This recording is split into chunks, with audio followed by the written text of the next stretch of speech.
इतिहास के पन्ने से आज आपको एक कहानी सुनाने जा रहा हूँ। 30 जनवरी 1948 को जब महात्मा गांधी का असैसिनेशन हुआ था तो उनसे मिलने आखिरी व्यक्ति सरदार वल्लभ भाई पटेल आए थे। असैसिनेशन के बाद महात्मा गांधी और जवाहरलाल नेहरू दोनों ने राष्ट्र को संबोधित किया। जवाहरलाल नेहरू ने हिंदी और इंग्लिश में संबोधित किया और सरदार पटेल ने हिंदी में संबोधित किया, और दोनों ने मिला जुला कर एक ही बात कही कि अब इस वक्त हमें सबको इस भीषण परिस्थिति में एक दूसरे का हाथ बांटना है। और इसी बीच जवाहरलाल नेहरू का एक खत आता है। क्या लिखा था नेहरू ने उस दिन सरदार पटेल को? जवाहरलाल नेहरू कहते हैं, with Bapu's death everything is changed and we have to face a different and more difficult world. Bapu के जाने के बाद सब कुछ बदल गया है, हमारे सामने और बहुत सारी भीषण परिस्थिति आने वाली है। I have been greatly distressed by the persistence of whispers and rumors about you and me, magnifying out of all proportion any differences we may have. We must put an end to this mischief. उन्होंने कहा कि मैं बहुत परेशान हूँ। हमारे बारे में जो भी थोड़े मोड़े आंतरिक कुछ विषय पे मतभेद है उसको लेकर इतना बढ़ा चढ़ा कर पेश किया जाता है और हमें इस चीज को अब खत्म करना होगा। It is over quarter a century since we have closely associated with one another and have faced many storms and perils together.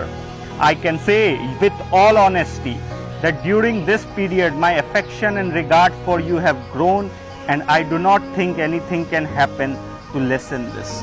उन्होंने कहा कि हमारे 25 साल से हम काम कर रहे हैं, एक साथ कितने तूफान देखे, कितना कुछ सहा, एक साथ जेल गए, और मैं पूरी ईमानदारी से ऐसा कहना चाहता हूं कि इस दौरान मेरा आपके लिए सम्मान बढ़ा है और ये कुछ भी हो जाए ये कम नहीं होने वाला है। जवाहरलाल नेहरू कह रहे हैं कि बापू के जाने के बाद ये मेरी जिम्मेदारी है कि मैं आपका साथ दूं, आपकी भी जिम्मेदारी है कि आप मेरा साथ दें, और हमें अब इस वक्त तो एकदम साथ में काम करना है, पूरी निष्ठा और ईमानदारी के साथ। मैं आपको वचन देता हूं, मैं आपका साथ कभी नहीं छोड़ूंगा।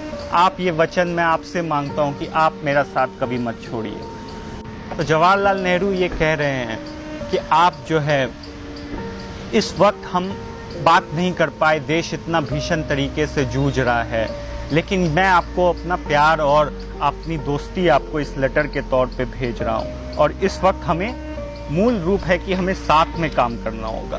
तो हम देखते हैं कि इस तरह से सरदार पटेल का रेजिग्नेशन जवाहरलाल नेहरू रोक रहे हैं, और उसका जवाब सरदार पटेल 5 फरवरी 1948 को देते हैं। सरदार कहते हैं, I am deeply touched, indeed overwhelmed by the affection and warmth of your letter. I fully and heartily reciprocate the sentiments you have so feelingly expressed.